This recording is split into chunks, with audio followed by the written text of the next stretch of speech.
After more than 2 decades leading the high-powered Christian rock quartet Skillet, a period that has included 2 Grammy nominations and 2 platinum-selling albums, John Cooper finds the band's tours still have the feel of a diplomatic mission. Elders in local Christian communities are wary of a group that has performed on bills with Ozzy Osbourne and Metallica. Rock and metal fans, unaccustomed to receiving their music with a dose of Jesus, also need convincing.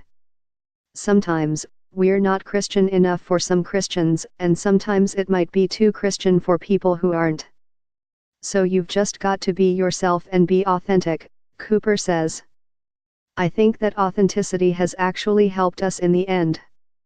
Fans like that certainly, there are some people that might not get that. But that's okay. The Nashville-based Skillet is among nearly a dozen popular Christian music performers on the 46-city Winter Gem 2018 tour that stops on Sunday, January 14, at the BB&T Center in Sunrise. The band, which includes Cooper on bass and vocals, wife Corey Cooper on rhythm guitar and keyboards, drummer Jen Ledger and lead guitarist Seth Morrison, spent most of 2017 on the road in support of the gold-selling album Unleashed.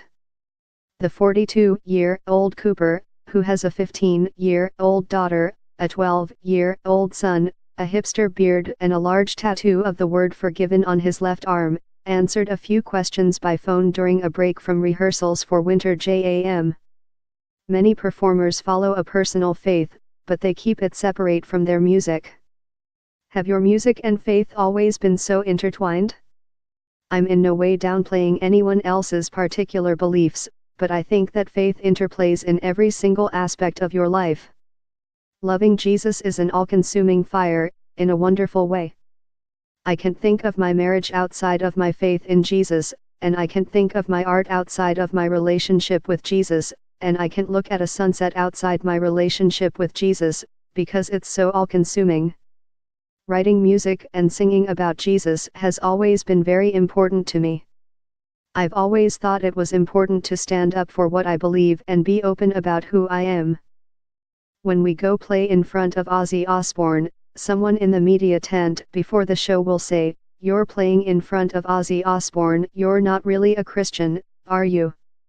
And I say, absolutely, I'm a Christian. I'm proud of that. I'm not going to offend anyone with that tonight or judge anyone, but that's who I am. You have opened for Ozzy. Did you interact with him much? No, I wish that I had met Ozzy. I'm a huge fan. The last few years have been awesome for me. I'm like a kid because I get to play with my favorite bands. Laughs. The highlight of my entire career was opening for Iron Maiden in Italy. But, no, usually when you play with bands that big, you don't really get to meet them. That's been my experience. Maybe it's we're not big enough. One thing that does surprise me about those bands, not Ozzy specifically, but in general artists that have been doing rock music for 20 or 30 years, even if they sing about drugs and mayhem, they're all clean, pretty much, or else they'd be dead or they can't perform anymore. They live kind of a similar lifestyle that you'd expect a religious person to do, which I think is kind of funny.